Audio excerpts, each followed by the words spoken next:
Kalaupun memang diragukan oleh seorang menteri misalnya, ya dia nggak boleh membuat pernyataan yang menggarami luka gitu loh. Kan kejadian itu terjadi meskipun ada perdebatan tentang masalnya ya. Karena perkosaan itu terjadi di beberapa tempat dan tidak di hari yang sama. Itu kejahatan lah, orang menjarah kan. Kemudian lebih tinggi lagi adalah dibakar, dibunuh, ya.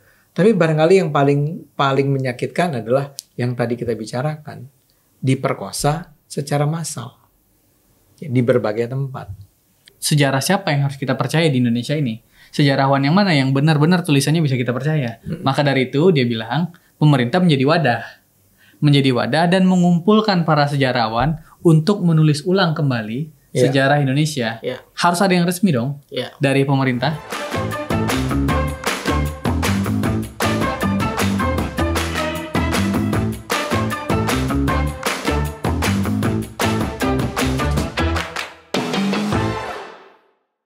Oke, halo pemirsa Cokro TV, kembali lagi di acara Bocor Kasar. Hari ini bersama saya Belmundo Scorpio dan dua teman saya, Bang Ade Armando dan Mas Kajito Elkayani. Selamat datang Bang Ade. Terima kasih. Selamat datang Mas Kajito. Terima kasih bro.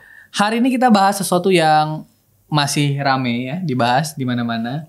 Baik di Bocor Halus, di kanal-kanal lainnya, di podcast nih yang membahas terkait dengan, kita mulai dari lebih spesifik dulu, yaitu Pak Fadlizon ingin menulis ulang sejarah, menulis kembali sejarah. Tapi dia juga mengkritik kalau misalnya, atau membantah lah kalimatnya ini ya, atau tidak percayalah dengan rumor bahwa tidak percaya bahwa fakta ada perkosaan massal pada tahun 1998.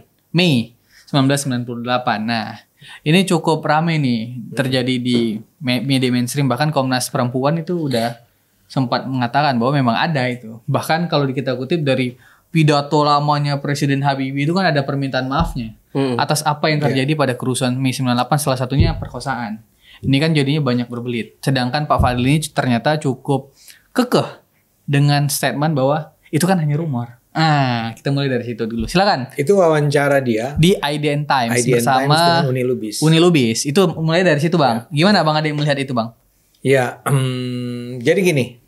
Saya sendiri termasuk orang yang kaget ya dengan pernyataannya Bung Fadlizon ini ya. Karena penggunaan istilah yang dia gunakan itu sangat straightforward, sangat langsung ya. Dan dia adalah seorang menteri kebudayaan ya.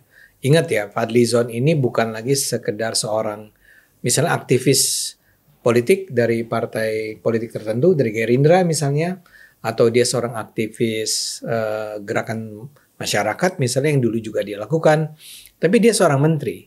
Maka pernyataan seorang menteri itu bisa dibilang mewakili sikap pemerintahan, ya. Sehingga mungkin nggak akan berlebihan kalau ada orang yang menganggap bahwa pernyataannya Fadlizon ini mewakili sikap Pak Prabowo, ya. Apalagi mengingat Pak Prabowo adalah orang yang di masa kerusuhan itu terjadi memiliki posisi-posisi yang strategis juga ya.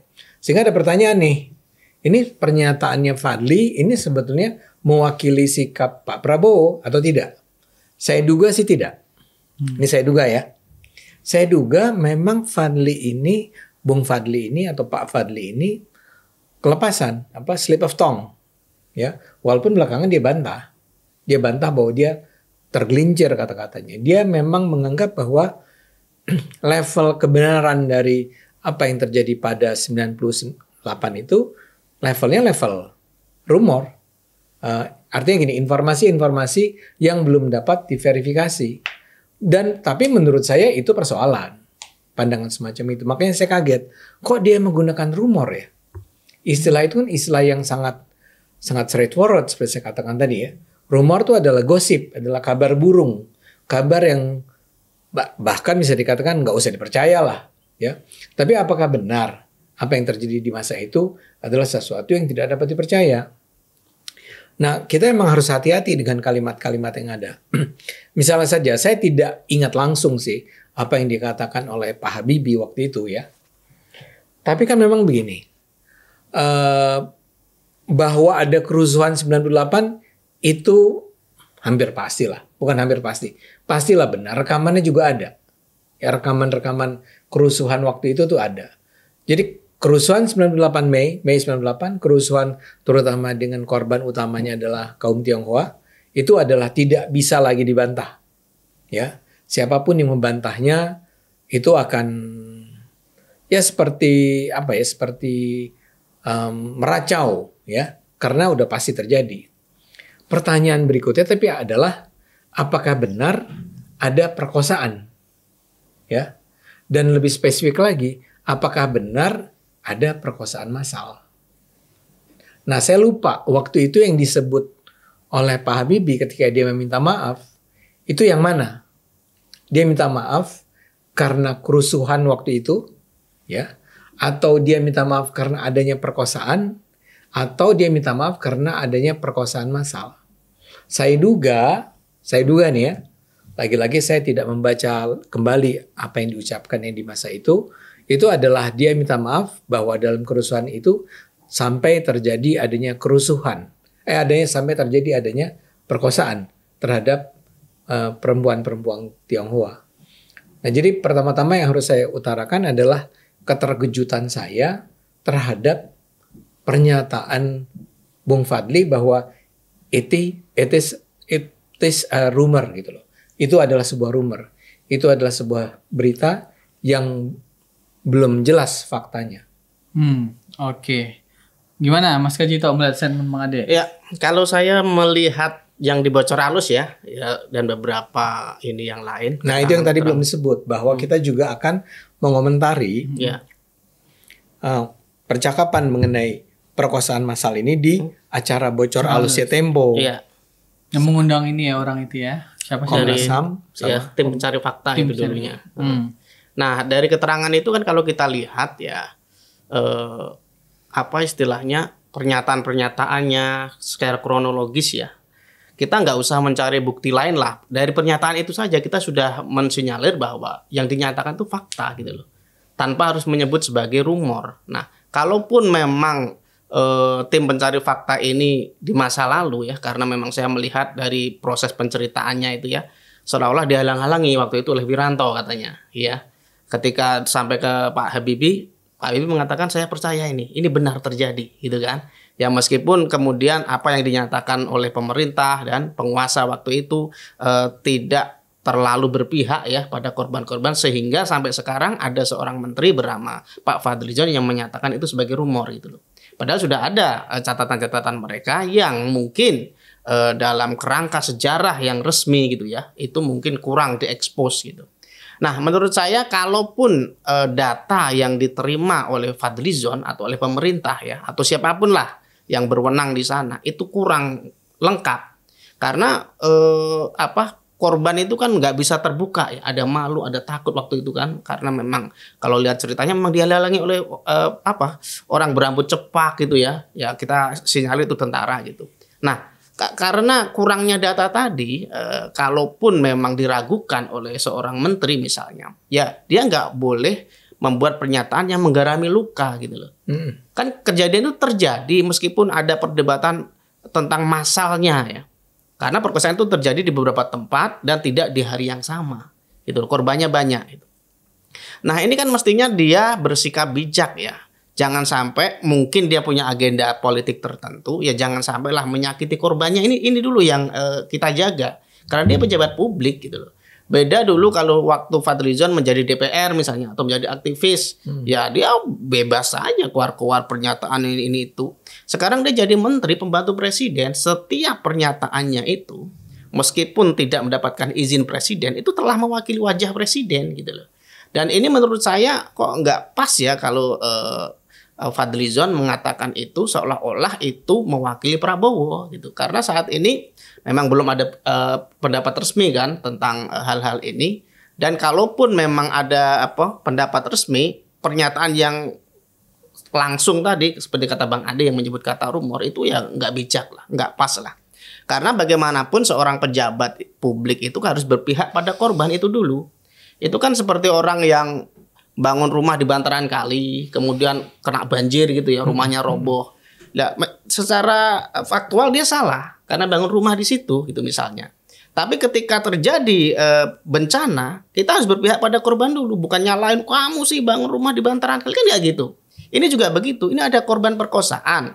Meskipun secara data itu mungkin diragukan oleh Fadlizon karena nggak lengkap tadi ya. Beda dengan penjarahan kan videonya banyak, fotonya banyak gitu ya. Nah itu kan tinggal disinkronisasi saja. Kalau memang Fadlizon ragu ya kita panggil saksi-saksi sejarahnya. Masih banyak kok. Dokumen-dokumen sejarahnya masih ada kok. Bahkan dalam bocor alus Tempo itu juga diceritakan bagaimana rumah sakit waktu itu ditekan oleh tentara. Nggak boleh bicara. Nah ini kan juga harus dibuka faktanya ke publik gitu loh. Jangan kita katanya kita demokratis, katanya sudah ingin mengobati masa lalu, tapi fakta-fakta seperti ini masih ditutupi. Akui saja bahwa di masa lalu kita melakukan kesalahan, ya. Di masa lalu tentara itu disinyalir menjadi sebagian dari proses politik yang berdarah-darah itu, ya diakui saja. Bahkan Presiden Habibie kan sudah mengakui waktu itu. Tinggal ditegaskan saja. Tinggal minta maaf saja. Tinggal di recovery saja gitu loh. Tapi saya harus tambahkan yang soal Habibie itu tadi. Ya. Ketika itu apakah Habibie memang mengatakan perkosaan massal? Karena salah satu isu yang besar ini adalah soal kata massalnya itu. Perkosaan sih hampir pasti terjadi. Habibie-nya sih minta maaf atas kerusuhannya sih bahasa dia. Kalau bangsa bermoral gitu-gitu. Ya, kalau menurut penuturan si tim pencari fakta yang dibocor alus itu, dia ketemu Presiden Habibie, menyerahkan dokumen, dibaca, saya mengakui ini benar. Ya. Dan itu yang perkosaan yang dibaca. Ya, pertanyaannya kan sekarang adalah was it massal atau bukan? Jadi gini. Oh iya. Kan sebenarnya TGPF itu kalau tidak salah nih ya, penonton saya minta maaf kalau saya salah, tapi itu mengatakan bahwa ada 52 kasus perkosaan. Ya. Ya. Dalam beberapa hari terjadinya kerusuhan Mei 98. Saya nggak baca laporan aslinya. Jadi sebetulnya kalau kita mau bicara lebih jauh, itu harus dibaca juga. Tapi kan pertanyaan begini, apakah 52 itu artinya, misalnya, kan ada di beberapa kota nih. Ya. Ada di kota Jakarta, Surabaya, kalau nggak salah ada beberapa Medan yang disebut. Kalau itu terjadinya adalah di sini ada dari 52 itu dibagi 3, jadi ada berapa? 17 ya, sekitar 17 ya, atau 18. Maka apakah itu artinya massal atau bukan? Kalau 18 itu bukan pada satu hari. Ya. Saya tidak ingin membela ya, saya tidak sedang ingin mengatakan massal tidak terjadi. Tapi barangkali sebagian pihak mengatakan bahwa itu bukan perkosaan massal, itu perkosaan ya dalam jumlah yang banyak tapi bukan massal. Nah, ini salah satu hal yang penting di sini adalah memang kita harus bicara jujur. Yang sedang dipersoalkan Anda tuh yang mana? Yang massalnya atau perkosaannya? Nah, itu masalahnya dengan apa yang dikatakan oleh Fadlizon menurut saya. Tidak cukup jelas juga dia mengatakan rumor tuh yang mana? Ya. Kalau dan pihak yang satu lagi akan mengatakan massal itu kalau itu dilakukan secara dalam hanya 3 hari terjadi dalam jumlah yang cukup banyak, itu itu langsung masuk ke dalam kategori massal. Tapi kembali saya ingin sebetulnya cuma komentari ketika itu Pak Habibie mengatakannya bahwa ini adalah sebuah, saya setuju ini gitu ya, ini perkosaan, saya setuju bahwa ada perkosaan, tapi apakah massal atau bukan, itu pertanyaannya. Tapi bahwa itu terjadi perkosaan di mana di sejumlah tempat yang berbeda, itu kelihatannya nggak bisa dibantah. Ya.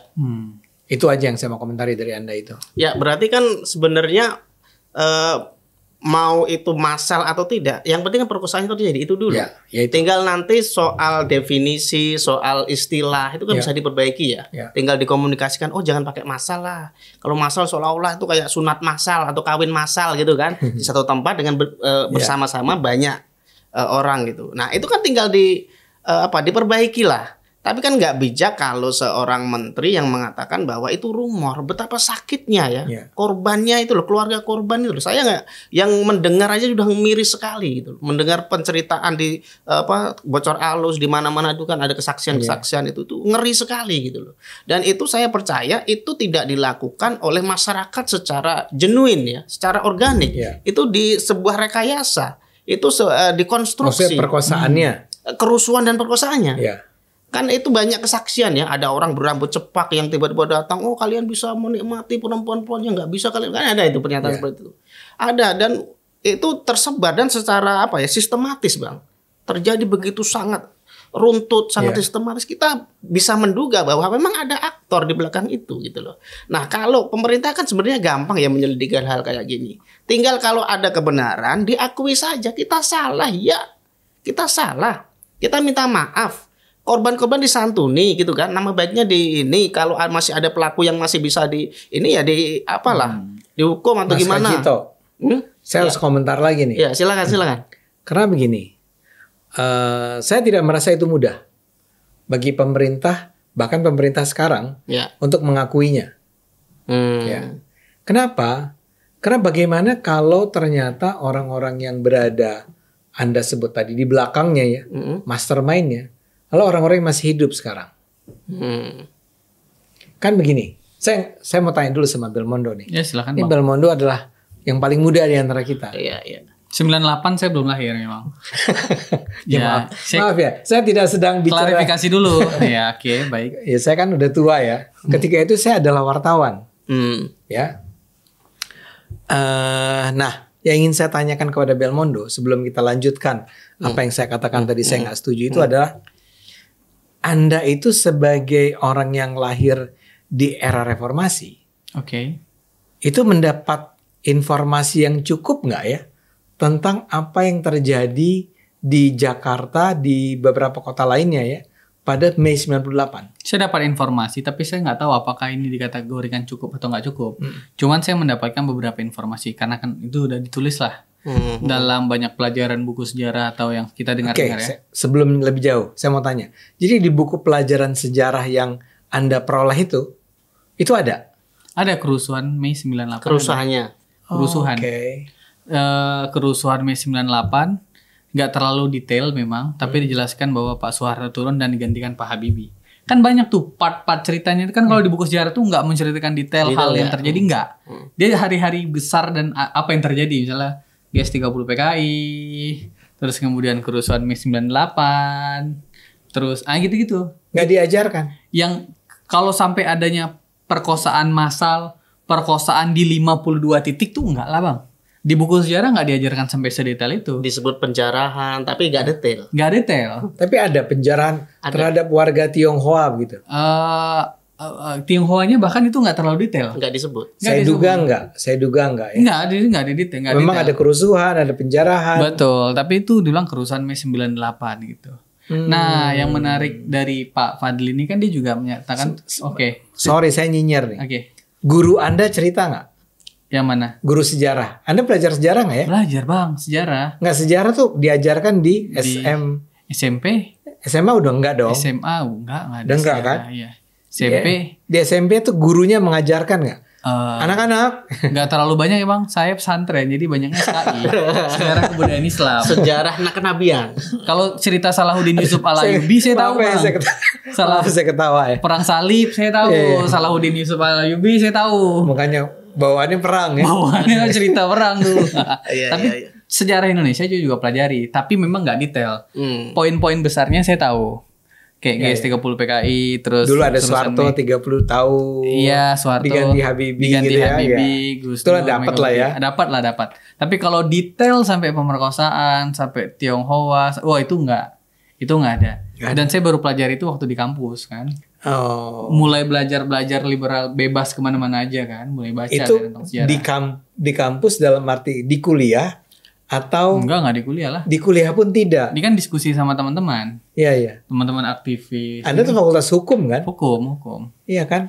Nggak, saya ingin membayangkan apa yang diketahui oleh generasi Anda tentang apa yang terjadi pada Mei 98 itu.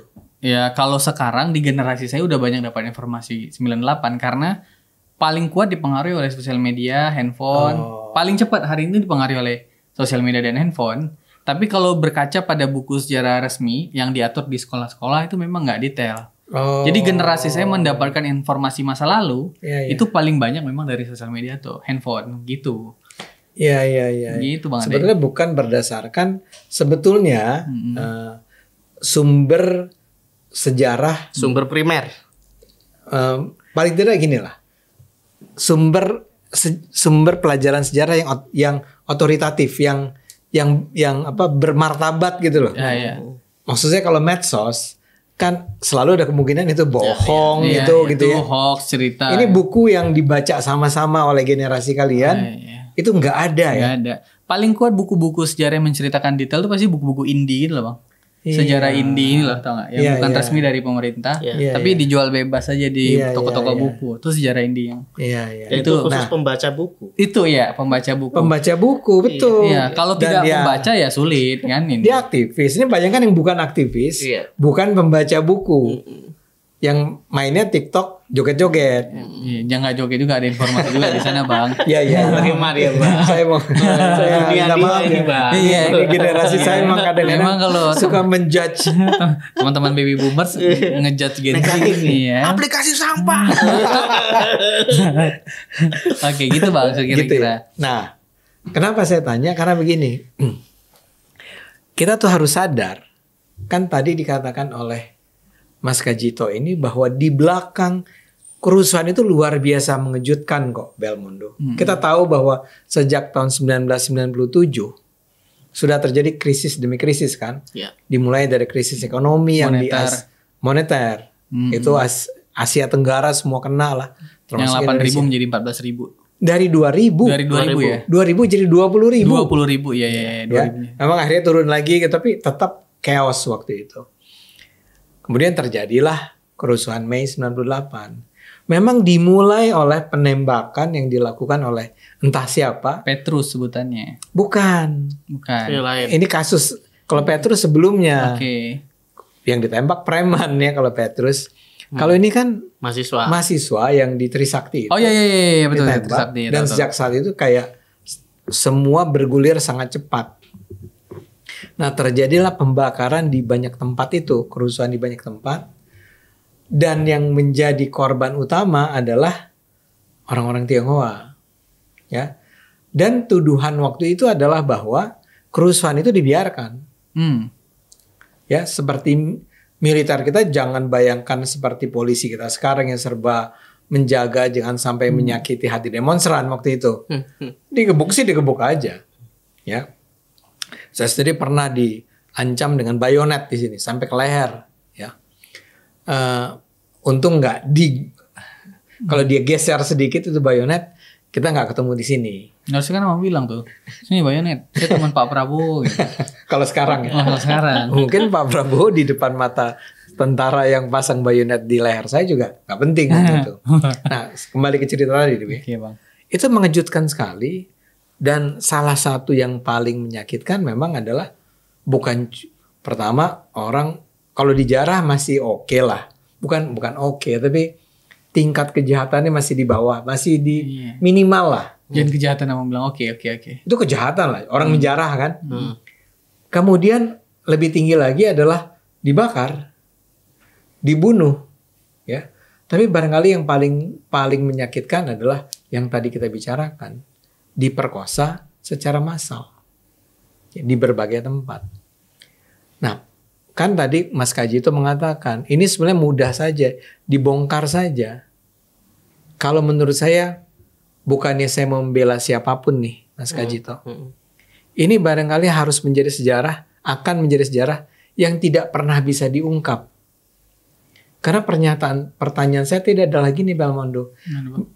Di 98 itu kan artinya sekitar 27 tahun yang lalu kan? Iya. Mungkin nggak orang-orang yang terlibat dalam kejahatan yang sangat tidak beradab itu sampai sekarang masih hidup? Mungkin sekali. Itu yang jadi persoalan mungkin Mas Kajito. Orang tuh berusaha agar kalau mau diungkapkan nggak usah diungkapkan sedetail tentang siapa nih yang bertanggung jawab di belakang ini semua. Karena sebetulnya begini, kalau tidak terjadi kerusuhan Mei 98, Indonesia tidak pernah akan ditinggalkan oleh Soeharto barangkali di masa itu. Soeharto itu jatuh dengan alasan utamanya adalah Mei 98. Iya. Jadi memang ada upaya sengaja, ada ada mastermind-nya nih. Tapi pertanyaannya kan siapa? Mendingan kita jangan ngomong siapa deh. Terlalu ini ya. Ya udahlah, siapa ini? Nggak tahu. Menurut Anda gimana? Gimana Mas Kacito? Ya, menurut saya ini kan menunjukkan sikap denial ya, bahwa kita menerima sebagian tapi kita menolak yang lain gitu loh. Saya tahu bahwa ini diperlukan sebuah kekuatan, diperlukan sebuah ketegasan yang luar biasa, dan mungkin akan sulit untuk diwujudkan oleh pemerintah siapapun gitu loh. Iya, siapapun. Siapapun itu. Tapi setidaknya kalaupun memang tadi saya bilang bahwa ini harus menyasar pelakunya, kalau sampai itu nggak bisa dibekuk sekarang ya, nunggulah orangnya meninggal dulu mungkin ya. Minimal korbannya itu diakui lah. Ya. Jangan bilang itu rumor Itu. gitu loh.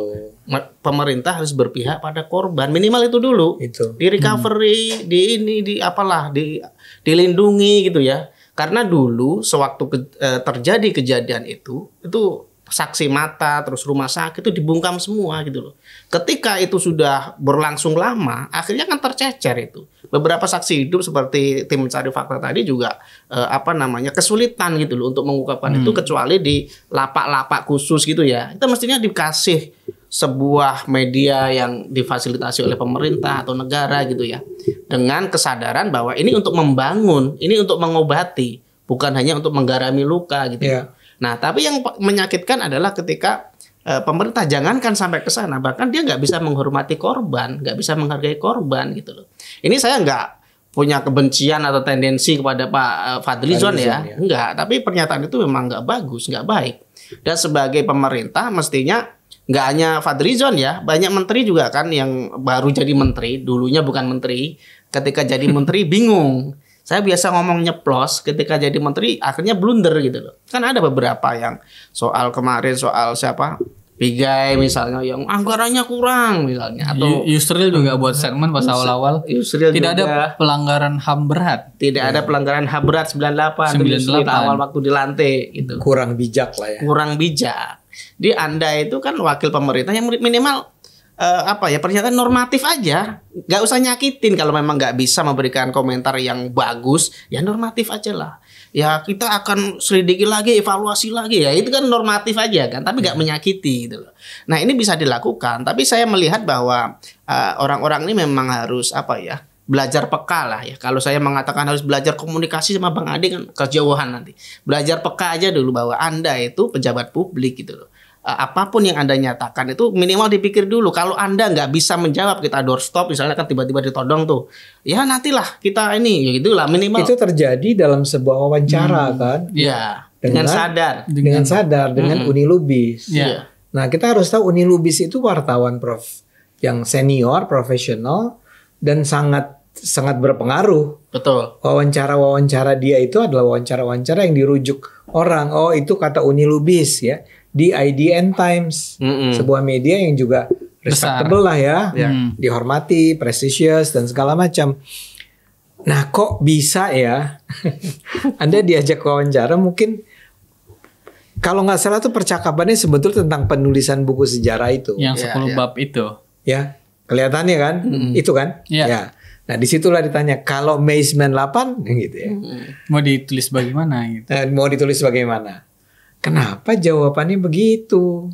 Nah karena saya juga dengar itu di IDN itu waktu dia ngomong, dia ingin membuat buku sejarah yang 10 bab itu dengan semangat yang positif katanya. Ini mulai dari berangkat tidak ada lagi banyak perspektif tentang kolonialisme. Kita harus jadi bangsa yang cukup, ya jangan sampai kelihatan kita punya mental dijajah terus gitu. Terus kemudian masuk pada dia bilang bahwa Indonesia itu tidak dijajah 350 tahun. Iya. Itu oke lah. Itu oke lah. Banyak sejarawan juga nulis begitu. Cuman di buku pelajaran nulis 350 tahun. Padahal cuma Jawa yang 350 tahun. Ya, beberapa titik kadang tahun dan jadwalnya berbeda gitu. Kemudian 98 perkosaan dibilang. Terus dia bilang itu juga rumor dia bilang. Nah itu. Jadi, ini kan jadinya banyak orang yang khawatir Bang sama apa yang ingin ditulis ulang oleh Fadlizon tentang bagaimana sejarah ini. Kalau kita bilang nyebutnya itu buku putih. Kalau Fadli bilang ini buku babon. Karena isinya sejarah. Nah, saya mau tanya nih ke Bang Ade dulu nih. Kalau dia memang ingin menulis ulang sejarah dan perspektif yang dikeluarkan oleh Pak Fadli adalah perspektif subjektif dia, salah satunya tadi tidak ada perkosaan massal dan itu hanya rumor, bagaimana pendapat Abang dengan sejarah-sejarah lainnya yang akan ditulis atau direview oleh pemerintah dalam hal ini Fadlizon untuk mempengaruhi buku-buku sekolah anak dan generasi selanjutnya ini dalam melihat sejarah? Gimana Bang? Jadi gini, ya memang itu pertanyaan yang penting saya rasa. Sebetulnya kan begini, buku sejarah itu tidak hanya ditulis oleh pemerintah dong, ya. Sebetulnya kalau Anda juga adalah seorang sejarawan, Anda juga bisa menulis sendiri versi Anda atau Anda dan tim Anda, ya. Dan itu karena ini adalah sebuah negara demokratis, dia punya hak yang sama dengan buku sejarah nasional yang ditulis oleh tim pemerintah. Jadi selalu ada kemungkinan untuk membuat option yang lain, buku-buku yang lain yang bisa saja berbeda, bertentangan dengan apa yang ditulis oleh pemerintah, kan? Tapi menurut saya yang harus diperhatikan adalah bahwa pemerintah ingin kelihatan seperti apa nih, ya? Pemerintah seperti ingin mengatakan kita akan menulis ulang karena tujuan yang tadi. Selama ini kita terlalu sering minder atau bukan minder merasa kalah. Kita dijajah 350 tahun padahal tidak. Ya. Oke, jadi semangatnya semangat positif. Kita ingin menjadi sebuah bangsa yang besar dan kita harus menulis sejarah hidup kita, sejarah negara kita dengan cara yang positif. Ini juga dilakukan oleh pemerintah seperti pemerintah Jepang yang menulis ulang sejarahnya, menulis ulang terus-menerus sejarahnya sehingga mereka tidak nampak sebagai penjajah yang biadab gitu loh. Dia bisa saja menggambarkan bahwa di Indonesia itu dia menjajah dan damai-damai saja di Indonesia. Kan mungkin dilakukan. Tapi kalau itu sekarang dilakukan di Indonesia ya oleh pemerintahnya Pak Prabowo, dalam hal ini Kementerian Kebudayaannya Pak Fadlizon, itu akan kalau dia menulis dengan cara hanya yang baik-baik saja, itu akan mencoreng muka bukan hanya Menteri Kebudayaan, tapi juga pemerintahan secara keseluruhan. Mungkin tetap akan dijadikan babon dalam artian buku rujukan utama buat siswa. Tapi bagaimana kalau orang mengatakan bahwa ini terbit, tapi orang kemudian mengatakan bahwa setelah kami baca, ini mah sampah. Atau ini dibaca tapi jangan bacalah sejarah politik Indonesia modernnya. Pertanyaan besar misalnya, mau nggak Anda mengatakan bahwa di tahun 65 sampai tahun 70 itu terjadi pembunuhan sampai barangkali lebih dari 1 juta orang komunis. Bahwa pembantaian dilakukan dengan cara yang tanda petik semena-mena. Ya, bahwa tuduhan-tuduhannya adalah bahwa di belakang ini semua adalah misalnya CIA dan Amerika Serikat. Itu kan sebetulnya sesuatu yang ditulis dalam buku-buku sejarah. Buku-buku sejarah yang sekarang beredar. Yang mungkin Anda baca tadi. Yang mungkin juga muncul di medsos. Ya. Apalagi kemudian yang 98. Kalau 98 itu dikatakan sekedar sebuah kerusuhan akibat adanya krisis ekonomi, ya. Tapi Anda tidak mau menyentuh soal kejahatan atau otoritarianisme yang dilakukan oleh Pak Harto, itu bagaimana? Orang akan kehilangan kepercayaan terhadap pemerintah. Sehingga kita akan bilang yang dibuat pemerintah itu sekedar buku kosmetik gitu ya, buku yang sudah bukan buku kosmetik, buku yang sudah dikasih pewangi luar biasa sehingga yang nampak tentang sejarah Indonesia adalah sejarah yang sangat indah. Ya. Padahal ini adalah kesempatan sebetulnya buat pemerintah untuk menunjukkan dirinya sebagai, kayak tadi dikatakan oleh Mas Kajito, masa lalu kita mungkin pahit. Kita mungkin punya pemerintah yang sangat otoriter, yang melakukan penembakan misterius, yang menembak tentara kita mungkin pernah membunuh orang-orang di Papua, orang-orang di Timor. Ya, ada kerusuhan di Timor, ada kerusuhan di Aceh, ada kerusuhan di Papua. Ini adalah sesuatu yang pernah terjadi di masa lalu. Berani nggak pemerintah kita melakukan itu? Berani nggak Pak Fadlizon itu meminta tim penulis buku sejarah itu untuk melakukan itu? Tulislah secara jujur, ya, bahwa nantinya harus ada yang ini diperhalus, ini memang sebaiknya tidak muncul di sini karena terlalu mahal biayanya ya. Ya misalnya tentang kerusuhan di Ambon awal tahun 99-2000 antara Islam sama Kristen. Itu harus diungkapkan nggak? Kalau dalam pandangan saya harus. Bisa nggak diungkapkan? Harusnya bisa. Mau nggak pemerintah mengungkapkannya? Kita nggak tahu. Oke. Nih Mas Jito juga nih. Pak Fadli itu waktu, ini saya kutip juga nih dari Unilubis. Nanya, kalau misalnya pemerintah dalam hal ini, Pak Prabowo dan kabinetnya gitu ya, ingin menulis ulang sejarah, atau dalam hal ini update lah. Kan harus diupdate dari masa Pak Soeharto sampai masa Pak Jokowi kan juga harus diupdate, terhitung sebagai sejarah karena masa lalu. Pak Fadli juga bilang itu juga harus diupdate. Cuman yang menarik ada yang bilang tuh begini, kalau misalnya pemerintah menulis sejarah dalam hal ini Kementerian Kebudayaan, berarti pemerintah memonopoli dong isi dari sejarah Indonesia. Bagaimana dengan sejarah-sejarah yang ditulis oleh sejarawan? Kan pemerintah jadinya memonopoli sejarah. Fadli bantah. Fadli bilangnya begini, oke, kalau begitu saya akan tanya balik, sejarah siapa yang harus kita percaya di Indonesia ini? Sejarawan yang mana yang benar-benar tulisannya bisa kita percaya? Maka dari itu dia bilang, pemerintah menjadi wadah dan mengumpulkan para sejarawan untuk menulis ulang kembali sejarah Indonesia. Harus ada yang resmi dong dari pemerintah. Kan nggak bisa liberal aja bebas gitu sejarah. Siapa yang harus dipercaya? Tapi menurut pandangan Mas Gajito gimana? Apakah pemerintah harus tetap menjadi wadah untuk menulis sejarah yang baru dan up to date ini? Atau biarkan aja ini liberal, dibebaskan aja penulis-penulisannya? Menurut saya harus ada versi resmi. Karena kalau kita lihat di setiap kebudayaan daerah ya, kenapa Betawi itu nggak punya sejarah yang yang mainstream. Betawi itu benar-benar cabang, tapi nggak ada yang mainstream. Beda dengan Jawa, Sunda. Kenapa? Karena nggak ada kerajaan di Betawi. Karena nggak ada otoritas yang mengesahkan budaya mana yang harus kita ikuti. Tapi di Jawa ada, minimal Solo sama Jogja ada gitu kan. Terus ada budaya-budaya lain. Nah ini yang menurut saya juga harus dilakukan oleh pemerintah dan sudah dilakukan oleh Pak Fadlizon. Dan itu sebenarnya baik. Selain komentar rumor tadi ya, saya setuju sebenarnya. Bagus itu idenya. Idenya bagus. Jadi sejarah itu dikonstruksi ulang oleh banyak elemen dan yang menambung tuh pemerintah. Jangan sampai pemerintah memonopoli, sudah benar.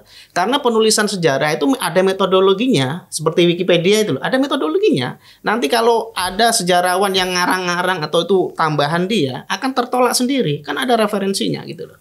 Ya meskipun kalau kita mengacu pada sejarah kerajaan kita Majapahit misalnya, babonnya juga ada dua bang, jadi ada dua versi. Nah ini yang membingungkan. Ada yang bilang bahwa versi yang satu itu bikinan Belanda untuk mengacaukan akar sejarah kita. Tapi oke lah di luar itu ya kita bikin karena ini peristiwanya baru ya. Bukan zaman kerajaan yang sudah hilang tinggal prasasti. Ini kan banyak, masih ada saksi mata yang masih hidup juga gitu kan. Nah ini juga perlu didokumentasikan ulang oleh pemerintah sebagai wadah tadi. Sudah benar, jangan dimonopoli. Tapi pada akhirnya ketika banyak sejarawan ngumpul dan ada perdebatan yang meruncing, pada akhirnya sebagai pemerintah, sebagai pemilik otoritas harus menentukan mana yang harus dipakai gitu loh. Nggak bisa semuanya dipakai. Itu kan seperti pemushafan Quran gitu kan. Itu banyak versi. Akhirnya yang lain bakar, ini aja yang dipakai kan gitu. Meskipun ini bukan yang paling benar karena yang lain mungkin juga benar kan. Tapi ini yang versi paling otoritatif dan ini harus dilakukan oleh pemerintah. Nah, menurut saya tugas-tugas seperti ini kan ya harus dilakukan tapi dengan penyampaian yang bijak. Niatnya mulia, bagus, tapi ya jangan sampai memberikan komentar-komentar yang sinis dan negatif gitu loh. Menteri Kebudayaan itu kan nggak hanya bertugas merekonstruksi sejarah ya. Karena ada indikasi begini Bang, wah Fadlizon itu kan katanya dulu dekat Orde Baru, sekarang mau membuat buku sejarah, mau menghapus dosa Soeharto ya. Ada indikasi seperti itu. Nah, untuk membantah itu ya sudah benar di para sejarawan disatukan, dibikin sebuah wadah untuk membuat sejarah baru yang otentik, yang diakui otoritasnya oleh banyak kalangan. Nah, satu hal lagi yang perlu dilakukan oleh Menteri Kebudayaan, kita itu nggak hanya punya masa lalu, gitu loh. Kita nggak hanya punya sejarah, tapi kita juga punya masa depan. Nah, ini yang juga harus dipikirkan. Misalnya Indonesia tuh punya BUMN perfilman. Tapi filmnya apa nggak jelas. Mereka bikin film tapi hanya beberapa lah. Bandingkan dengan BUMN Korea Selatan misalnya. Mereka mendukung tumbuhnya drakor, tumbuhnya banyak film yang hebat. Akhirnya kebudayaannya numpang. Sampai orang minum soju itu Bang, itu ada budayanya, ada tata caranya Bang. Gitu loh. Terus ada permainan anak-anak ikut ke situ gitu. Apapun makanan Korea ikut ke situ. Tapi awalnya kan bukan itu. Budaya pop dulu dijual gitu loh. Nah, bisa nggak Menteri Kebudayaan dalam hal ini Pak Fadlizon itu mengakomodir ini arus utama ini untuk diejawantahkan? Kita sudah punya BUMN film kok, tapi kenapa nggak jalan? Kaitan sama sejarah gimana? Nah, kaitannya, maksud saya gini, kita punya sejarah, kita juga punya masa depan. Nah, Pak Fadlizon ini kan saya lihat hanya fokus ke belakang gitu loh. Nah, jangan hanya fokus ke belakang, ke depannya juga harus digarap gitu. Salah satunya dengan film tadi gitu. Tapi dalam hal ini saya juga harus kasih masukan nih. Iya. Pak Fadlizon juga peduli sama film kita. Kemarin itu ketika ada festival film Cannes yang bereputasi Perancis, tinggi. ya. Kalau tidak salah, apakah Giring Ganesha sebagai wakilnya itu berangkat ke sana bersama tim artis-artis Indonesia. Menghadiri dan bahkan punya semacam acara sendiri di situ gitu ya. Kayak ada malamnya Indonesia bla bla bla. Poin saya adalah itu ya. Tapi kita kembali dulu nih ke sejarah ya. Semangatnya Pak Fadlizon agar kita punya babonnya sejarah Indonesia. Saya rasa kita semua udah sepakat nih. Kita setuju. Ya. Tapi kalau sekarang ditandai dengan adanya pernyataan bahwa kita nggak akan masukin itu yang soal perkosaan karena itu rumor, itu kan mengagetkan. Makanya saya bilang tadi mencengangkan, mengherankan kenapa dia bilang begitu. Karena kalau enggak, ya nggak usah aja dulu bikin, atau bikinnya jangan. Dia kan salah satu targetnya pada 17 Agustus. 17 Agustus. Ada cuma berapa bulan ini semua dilakukan? 10. Mungkin nggak. Oktober, kita nggak tahu kapan mulainya kan? Oktober baru jadi pemerintahnya. Mungkin bikin bla bla bla bla kan baru. Anggaran belum turun juga. Januari Februari kali kan? Ini kalau buru-buru begini, ya, padahal ada begitu banyak persoalan dengan catatan sejarah kita. Saya termasuk yang khawatir. Pertama, Agustus itu tidak mungkin terkejar. Kalau dikejar, tapi juga ada persoalan-persoalan dengan tadi itu, apakah kita bisa jujur, apakah kita bisa menyampaikan secara jujur, secara lugas, secara akurat tentang apa yang terjadi. Bisa-bisa cita-citanya Pak Fadlizon untuk membuat sebuah babon sejarah, untuk sementara harus kita tunda dulu. Ya cuma 2 aja Bang kemungkinannya. Apa? Kalau nggak cuma simbolis 17 Agustus tapi memang belum selesai. Covernya aja. Atau memang 17 Agustus sudah resmi tapi setelah itu ada versi revisi. Kan gitu aja tuh versinya. Atau banyak orang yang menyerang. Iya. Ini isunya nggak benar nih, bagian Pak Harto itu kebohongan semata. Misalnya begitu. Saya tidak membayangkan, tidak mengharapkan itu terjadi. Tapi kita bisa membayangkan itu mungkin sekali terjadi. Karena kita, kalau saya ya, karena saya merasa bahwa memang penting kita punya buku sejarah nasional yang bisa kita jadikan rujukan bersama. Sebaiknya diberi kesempatan untuk dibuat dengan seserius mungkin, sebaik mungkin, sejujur mungkin. Ya betul. Mas Tito terakhir gimana? Ya, menurut saya penulisan buku sejarah itu memang nggak boleh sembarangan ya. Yang pertama, sebelum proses penulisan, tadi disebutkan buru-buru banget kan. Sebelum proses penulisan itu juga harus dilakukan langkah menampung aspirasi semua kalangan ya, termasuk tadi yang tim pencari fakta tadi ternyata kurang dilibatkan kan karena dia protes dengan pernyataan Fadlizon. Nah, kemudian ketika proses penulisan itu juga dilakukan dengan menampung banyak penulis sejarawan yang dilibatkan agar penulisan buku itu menampung segenap sudut pandang ya, kemudian kaya dengan beragam cerita yang akhirnya secara otoritatif diputuskan oleh pemerintah. Nah, yang ketiga yang tidak kalah penting adalah mensosialisasikan itu sebelum diterbitkan secara luas ya untuk mendapatkan masukan dan kritikan gitu loh. Jangan sampai ini jadi proyek propaganda atau yang lebih buruk ini hanya proyek bancaan sehingga menguntungkan beberapa oknum. Nah, kita takutkan begitu kan, Pak. Nah, ini harus jadi sebuah buku sejarah yang kalau bisa mengobati luka sejarah, menjelaskan keburaman sejarah dan bisa jadikan acuan oleh berbagai model sejarah yang beredar luas di masyarakat itu, karena ada satu sejarah otoritatif yang sudah mencakup itu semua. Dan saya berharap Pak Fadlizon nggak mundur sebagai seorang komentator ya. Kalau dulu kan belak-belakan di DPR, sekarang sebagai pejabat pemerintah harus lebih bijak, harus menjaga sikap, ucapan-ucapannya juga harus mewakili representasi dari presiden. Semoga komentar semacam ini tidak terulang di masa depan. Mantap. Siap. Mantap Bang De. Mantap. Oke, terima kasih banyak Mas Kajito, terima kasih sama-sama. banyak Bang Ade Armando, dan terima kasih banyak untuk pemirsa Cokro TV. Pantengin terus Bocor Kasar dan nantikan episode selanjutnya dari kami. Sampai jumpa.